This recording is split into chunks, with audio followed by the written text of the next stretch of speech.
Great. Welcome to another episode of Nomad Gov's Remote Explorers podcast. Uh, it's beginning of March, and International Women's Day is happening in a couple of days. And today we have two amazing women entrepreneurs working on two very interesting projects in the south of Italy. Uh, so, welcome Elisa and Claudia. Uh, Hi. Elisa has Hi. been a Nomad Gav guest, and that's how we got connected.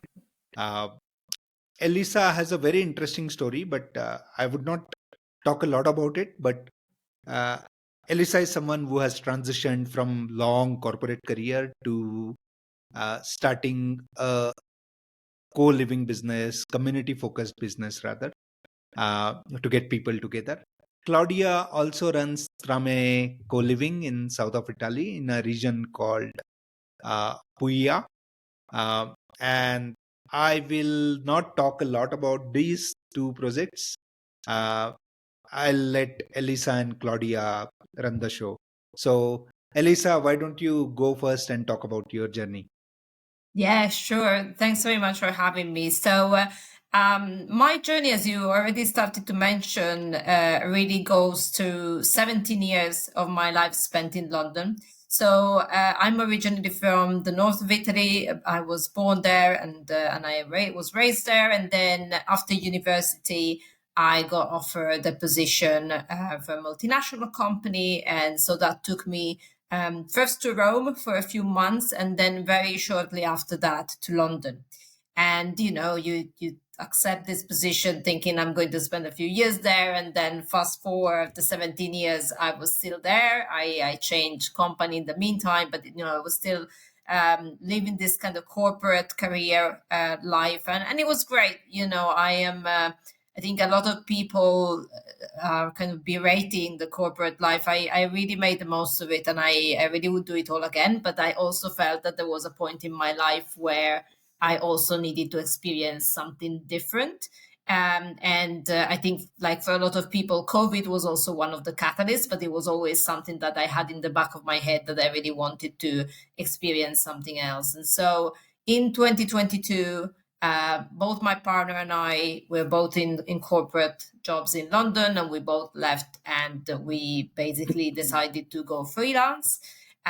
So we started consulting in our different fields, and in the same time, we decided to move to Italy. But I didn't want to move to the part of Italy where I'm originally from, because first of all, I wanted something different, and secondly, the key thing that I wanted to get out of the move was a better weather.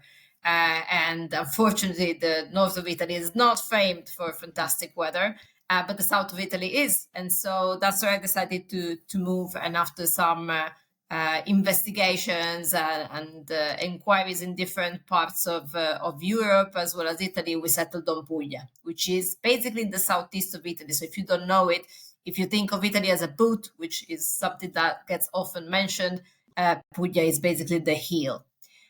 So we established ourselves there, working remotely on our freelance businesses. But very soon, we realized something was missing. Of course, we were coming from London. My partner, by the way, he's German, so he didn't even speak Italian. And we really were missing that international, cosmopolitan circle of friends and acquaintances we had in London. And so we started trying to find a way to rebuild it. And I figured out that there were lots and lots of people from all over the world who had chosen Puglia to live and oftentimes also to work. But all these people were a bit dispersed. There wasn't an obvious place to meet. There were and there are still a lot of Facebook groups where they tend to congregate and they tend to exchange information, but there wasn't one place where there was a kind of a board with all the events that were happening. And so I decided, okay, that sounds like something that we really would need if we want to recreate that circle. And I took that on myself. And so that's how Puglia International was born. And the Puglia International is basically the union of two things we do. One is the WhatsApp community, which grew completely organically to over 1,100 members. Wow. And on the WhatsApp community, it's just literally very simple. We just post events that are for the international community in a very clear format with all the information, for everybody to join. And on that, of course, we also post our own events. So we've got a monthly networking aperitif, and then sometimes we also do other events like dinners and other social events to get the community together. So that really started to become something, that was attracting more and more people. It started really, really small. We were like 10 people maybe having drinks in a cafe, and then suddenly we were struggling to find the places big enough to host the whole group. And so it really grew organically. And then at some point through that, I met Claudia as well, and I learned about all the great things she was doing. Great. So I like the whole idea of, if you can't find your community, you build your own, right? And I can Yeah. see that from your story, Elisa. So Claudia, coming to you, you are a local to Puglia, and how did your journey start? How did you guys meet, and what was the Yeah. chemistry like? When did you decide, okay, let's work together on something? Yes, so I am originally from here. So I was born and, let's say, raised until I was 18, and I was ready to leave. And then after that, I was a fake nomad, basically. So I didn't know that there was a possibility still to work remote. It was like very, very long time ago. So my journey was 10 years moving around every 6 to 10 months, but by quitting a job and finding a new one somewhere else in an office. So that was like my own version of slow matting through Europe and a little bit of South America. But after that, I was very lucky to be born in a place so beautiful as Puglia, and Elisa's testimony to that, that she moved not being from here at all. So then I decided to move back, and a little bit like her, I was very used to international setting and meeting people from all over the place. So when I moved back, I was missing a little bit of that. So having this random conversation about topics of, like, I don't know, being in Iceland and sleeping in a tent or anything like that. So I met Elisa through one of our events. So um, we basically moved back and started building our own community too, by trying to attract digital nomads, remote worker, and connecting them with the local people. So trying to create this blending of culture between the Mediterranean way of life and this international lifestyle. So we met through one of our events, one of our, let's say, co-living workshop, let's call it like that. And then from there, we found that we had a lot of things in common, a lot of common objectives. So we started, meeting socially because we actually liked each other. And then from there, we started finding always more and more ideas that were, parallel or coinciding sometimes. And then from there, we decided that maybe we could, build on one or of this idea, and that's how Unlock Puglia, which is another project that we work on together, was born. In the meantime, the association, which is Trame Living, it's a cultural association, basically. So we organize co-living and co-working pop-ups for digital nomads in the south of Italy, but mostly in Puglia. But we also organize other events that then go on the Puglia international community. So to put together expats, international community, and local people with activities, experiences, some related to more local experiences, like related to the territory we're in. Some other are just, workshop, more professional, but we do a mix of both things. And yeah, and that's basically how this all came about. Beautiful. Like, I can see a lot of parallels in with my own journey, because I started working remotely in 2014, spent 3-4 years digital nomading, and then when I came back, I had a reverse cultural shock, just like both of you had. at a point in time where Definitely. I could not find the international community around me. So I said, okay, let me build a digital nomad community. And that's how NomadGov started in the first place. So I'm more curious about the Trame co-living in the sense, what do you do? How can people sign up? Uh, what's the schedule you follow? What's the weather? What do you do in these pop-ups? So if you could talk a little about it, that would be great, Claudia. Yeah, of course. So we organize this pop-up co-livings, and normally they go from 2 weeks until 1 month. We try to always be in cities around the south of Italy. So we did Sicily, we did Puglia so far, and we're now building we're launching actually a new stop in the from mid of April till mid of May in Brindisi, which is a city in Puglia. It's one of the biggest city, but it's still very, very small and very, very comfortable to live in. So it has a little bit of the perks of being a city, but also the perks of being like a small town because it's walkable, it's very friendly, and all of this characteristic. So we have a website, we have an Instagram account where we publish all our events, where we have all our information. You can get in touch with us. We're always available to have a talk, and that's what we like the most, because what we like is create cohesive groups, people that have similar are like-minded and that can work together, because as you probably know more than me, when you put people together, especially in a co-living situation, it's very important that they get along together, they work well together. And during this events, we have the normal, co-living and co-working situations. So we have co-working settings so that people can work remotely with ease. But we also organize a lot of activities. So what we think that bonds people the most, of course, are experiencing things together. So what we do is we create activities and experiences that let them discover the local costumes and habits in a fun way, for sure. And then we also organize something professional, because like skill sharing and this kind of experiences that uh, create synergies between them or connect them more than on a social level, also on a professional level. And the thing that I'm most proud of after all the events that we did is then talking to people after months and hearing them say like, oh, I'm so happy I met that person, we're now starting a project together, or we're building this thing together, or we just met somewhere else and we talked about the experience that we had when we were with you.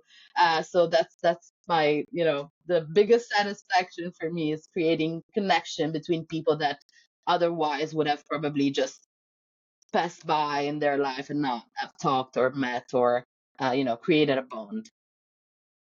I Yeah. think to build on that, Mayur, I think what one thing that is important to say about this Brindisi experience, which Claudia mentioned, that is coming up in April, is not only, Trame will do the usual fantastic job of creating connections between the people in the community, between the people that participate in the experience, but also it's a little bit of a special one because we're actually collaborating with the comune, so with the local council of the city of Brindisi. So Wow. they actually approached me first because they heard of Puglia International and they were like, oh, we really want to attract an international crowd.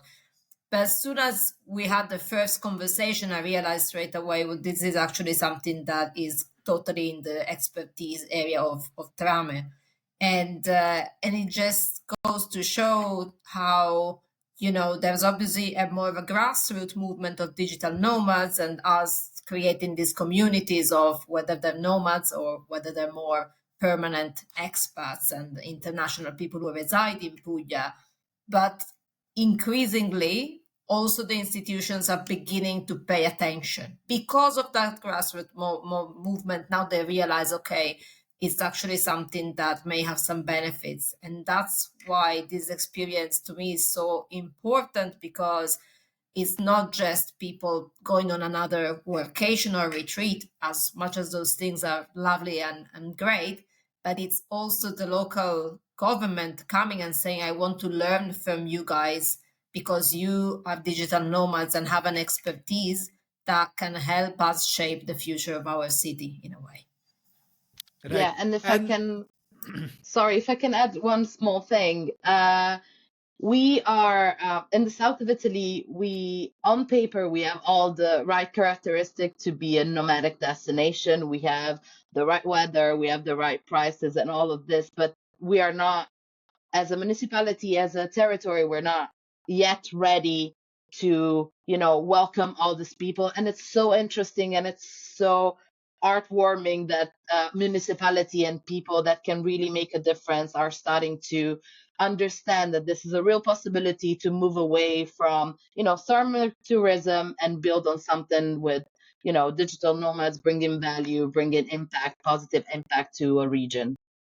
absolutely. And I feel government's role is very, very important. Let it be the national government or the local government in uh, dictating tourism related policies. I've worked with the government of Goa myself, uh, and I'm still in touch with Ministry of Tourism of Government of India. And uh, if I look at the digital nomad hubs in the world, they have become hubs because the government was proactive in you know uh, in taking measures to attract digital nomads or build an ecosystem in the first place. So all the best with Brindisi project, and all my Thank you. wishes with you, and I'm sure it would be great. uh, so what is unlock Puglia in the whole scenario? That's what I want to understand. Yeah, so you can see how effectively what we're building is an ecosystem, right? So we have Trame Living, which is bringing the digital nomads, and oftentimes these digital nomads fall in love with the place and they end up coming back. You've got Puglia International, which takes care of those who've already made that jump and decided to either live in Puglia permanently or maybe they have a second home and they spend a few months of the year there. We were missing a link.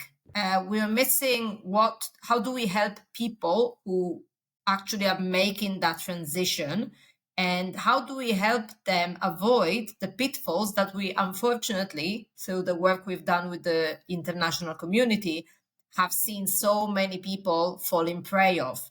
So, a lot of the people who have made that choice to live in Puglia, unfortunately, they end up having some bitter feelings. So they may still love the place and the food and the weather and all the things that attracted them in the first place. But they may, in the meantime, have this bitter feeling of, yes, but things don't move at the pace I want, or, it's been extremely hard to sort out my bureaucracy that I needed. It's been so hard to find a place and then renovate the place and get quotes.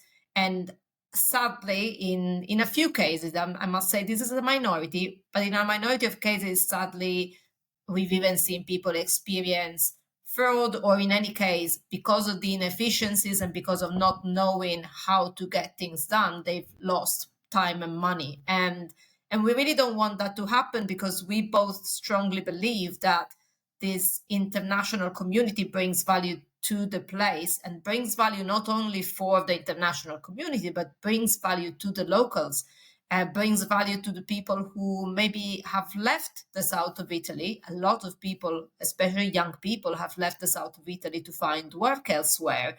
And now maybe they're looking to return. But one thing that holds them back, as we also found when we did that, was, wow, how do I leave maybe a big European city? How do I retain that cultural stimulation, and how do I retain that cosmopolitan, life? And I think having an international community in Puglia will help overcome some of these challenges.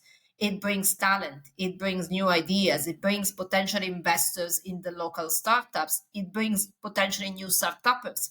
So it's got so many positive implications on the region. The last thing you want is that these people go through all these issues. And so that's how both of us, plus other founders that are not here today, we came up with the idea of Unlock Puglia.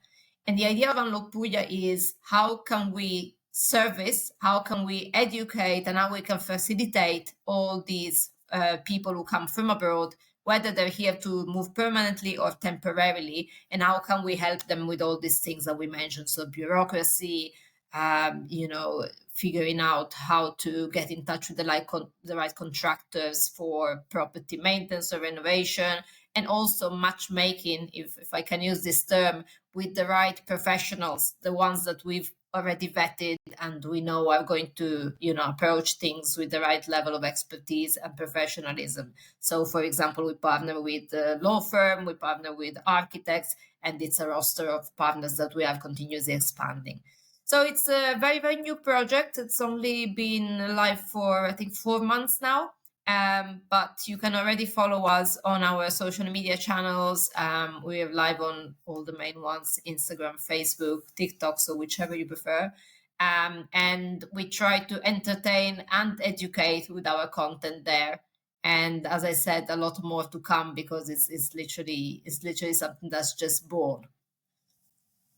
Absolutely. And again, I see the similarities between what we are you are trying to do in south of Italy with what we are trying to do in India, right? Both these places are not traditionally digital nomad hubs. People think, okay, maybe not very easy places to get into. Italy is of course much easier compared to India. Elisa, you are in India, so I'm not sure what's I your am. opinion on that. uh, but what I have seen is, once there are digital nomads coming to these places, uh, they do add a lot of value to the local community. And for me, I've always been thinking about how can Nomad Gao be the bridge between the local community and these expats, digital nomads who come to us, right? Uh, so, what are the different uh, events, activities, gatherings, initiatives that you do to ensure that there is a bridge between the outsiders, like people who are coming from outside, and people who are already in the ecosystem? So I think that our strength in this is that we do these experiences in a place that we know very well. We know the local people, we know the local costume, we know what's happening here. So we are the actual link between these people that arrive in a place where uh, they could be digital nomads. Maybe they know a little bit of the language. Maybe they just want to have some experiences. Maybe, as Elisa was mentioning before, they're expat trying to, or potential expat trying to find a way to move to the south of Italy. And again, what we help them with is something that we know very well. So I'm from here. I know the local people. I know what's happening and everything. So it's very easy for me to introduce them to what we do, to the people, to the events, to the experiences that happen. Plus, we organize some, especially to connect them. So um, the experience. So what I noticed with other workation, with other experiences like that, is that all the activities, all the experiences are always kind of confined inside the group that is created during this pop-up event. What we try to avoid as much as possible is this thing. What we do is we create events and activities that connects the international people, the guests, with the local people. And sometimes they, after we organize them, they happen spontaneously. So they get to know each other, they meet, they go out together for dinner and all these things, which is fantastic. So this, I think, is how we match this two situation. And of course, sometimes, again, maybe for language barriers or some other thing, it's harder. But I have to say that here we're very lucky because people are very welcoming and very open to even talk with gesture at the beginning if they cannot understand each other, to create this new connection. So again, I think being in a place that you know very well, it's very important to create this real connection between international and local people, for sure. Absolutely. So, coming back to you, Elisa, I talked about you being in India. So, how has your experience been? Uh, Yeah, it's been great. So yes, you're right. I'm in India now. I'm in Delhi. I have been in India since mid-January. So, at least once per year I need to walk the walk and go and do some digital nomading. So when I come back to Puglia, I can bring some of that first-hand experience. I've been traveling around India. So I've been in Kochi, Pondicherry. I've been in Goa, of course, staying 2 weeks at Nomad in Anjuna. And then I've been to Jaipur and Agra, and this is my last stop. So 2 more weeks before, or actually less by now. Yeah, time has really flown by. I've experienced many different places, and I've experienced many different also situations. So I think for me, definitely Nomad Go. I'm not just saying it because it's your baby, but seriously, it's been the highlight of my trip from a situation point of view, right? Because everywhere else, the only places that we've been able to stay at while still working and being productive, which is super essential both for me and for my partner, right, is Airbnbs. And like I'm now in this Airbnb in Delhi, and I think from Monday to Friday I barely see the outside world because I need to focus on my work, and then we use the weekend to explore, which is great. Not complaining. I think a lot of people in the world would kill for that freedom, and we love it. Don't get me wrong. It's a privilege, but it's completely different to actually be in a place which is it's set up for co-working. So, just even from a practical point of view, you didn't have to worry about power because power backup was always available. We didn't have to worry about Wi-Fi speed because everybody understands that that is key and all the infrastructure has been built around that. We didn't have to worry about having enough desks and chairs because there was a whole co-working facility. And then when you're not working, you also have that community around that you can interact socially, which otherwise, if you are stuck in an Airbnb, is not very easy to interact with other nomads or with the local community for that matters. yeah. So, do you see any similarities between Italy and India? Because I always, I've never been to Italy, but uh, in my mind, I always feel like, okay, the food is quite similar. Lots of wheat, lots of bread, and uh, people are also the characteristics of people. The social life is quite similar. So, what are your thoughts on it, Elisa?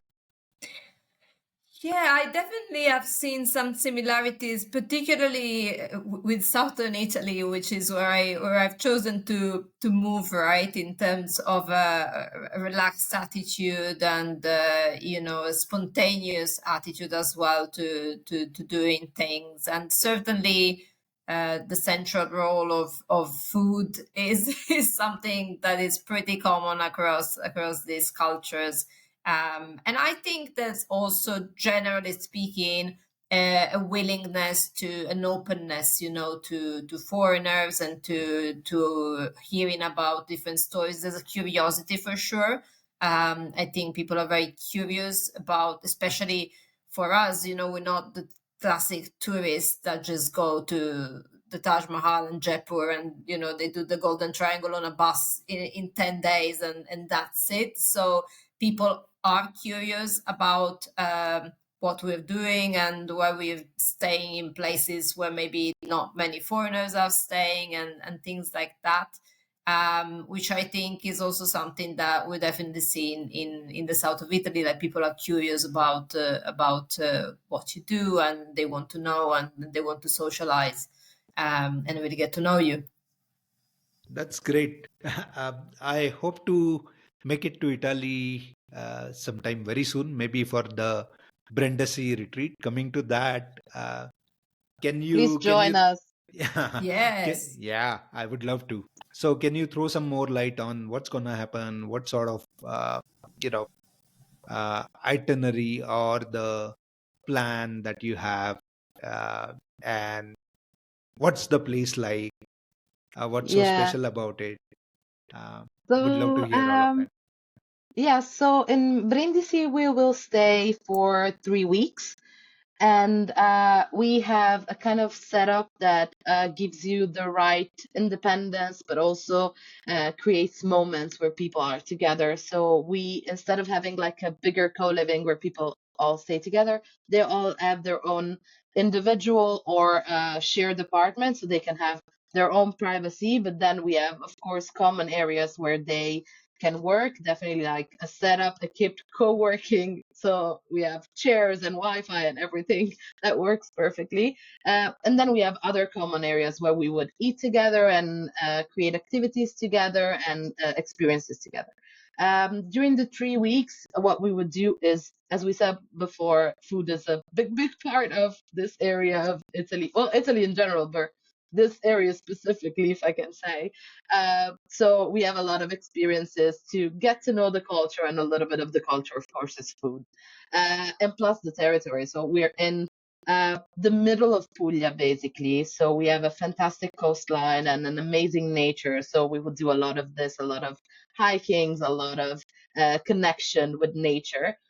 Plus, of course, as we mentioned before, since this is a collaboration with the municipality of Brindisi, a part of this experiences will be dedicated to workshop and brainstorming and trying to get together with the institution to tell them how this could be better, or give them some inputs on how to perfect their hosting for this specific category of people. So, it's a little bit of everything. It's a little bit of fun, it's a little bit of food, but it's also a little bit of leaving an impact, leaving a mark on the place you're visiting, and having people there that are willing actually to listen and learn from your experience and what you have to say on this specific matter.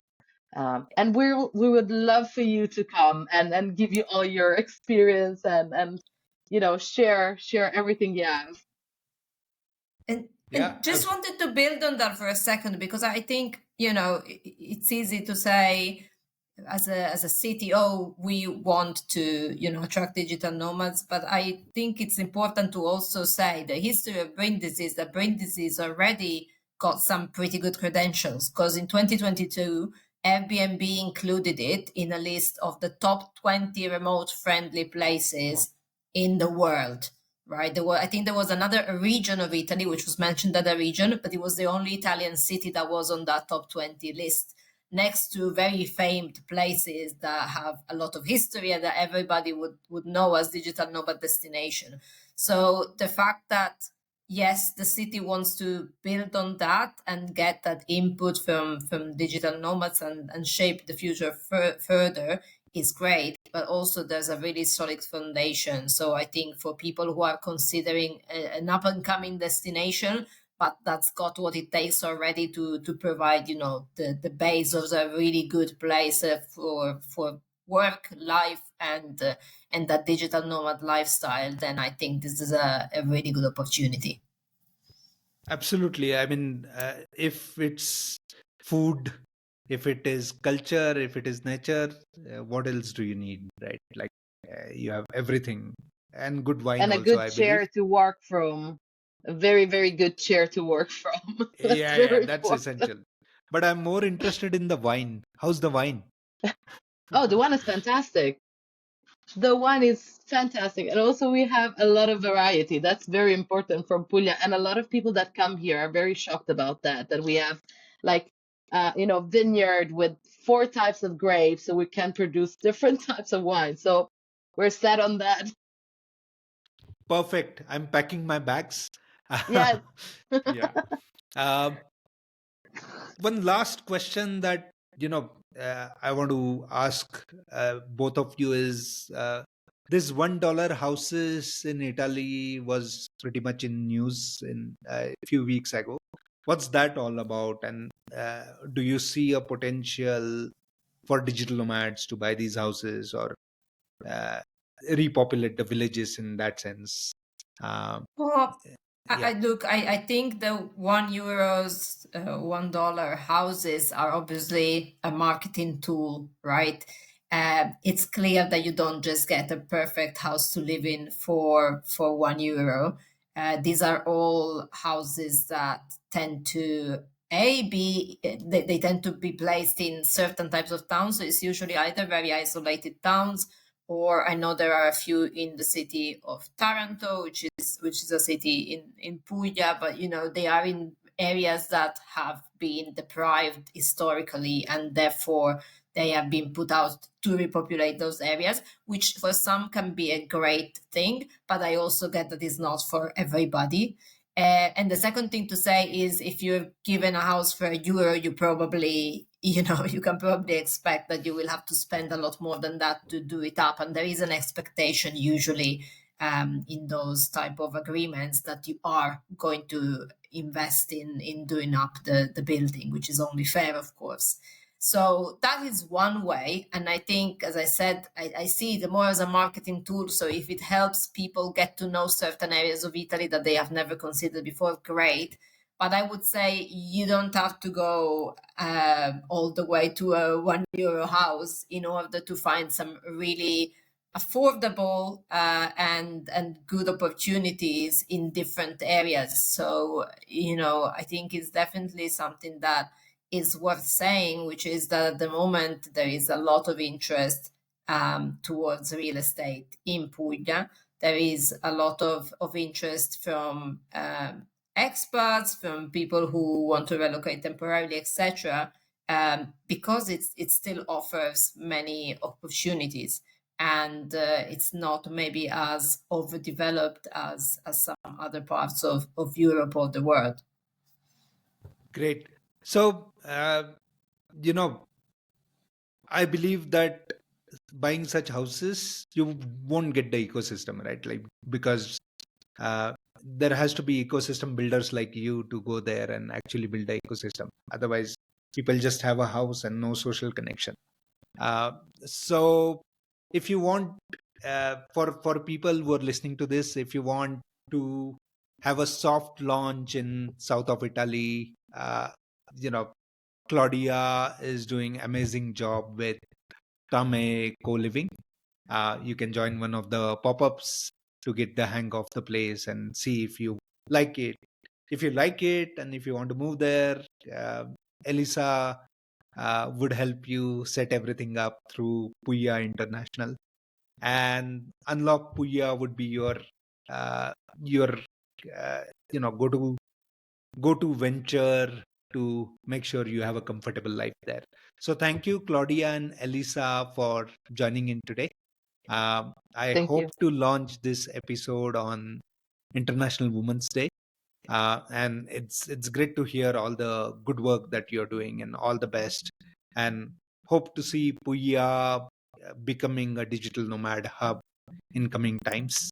Thank Yeah. And you. continue building. Thank you very Thank much you. for Thanks Thank for you joining. so having us. much. Thank you Yeah. so much.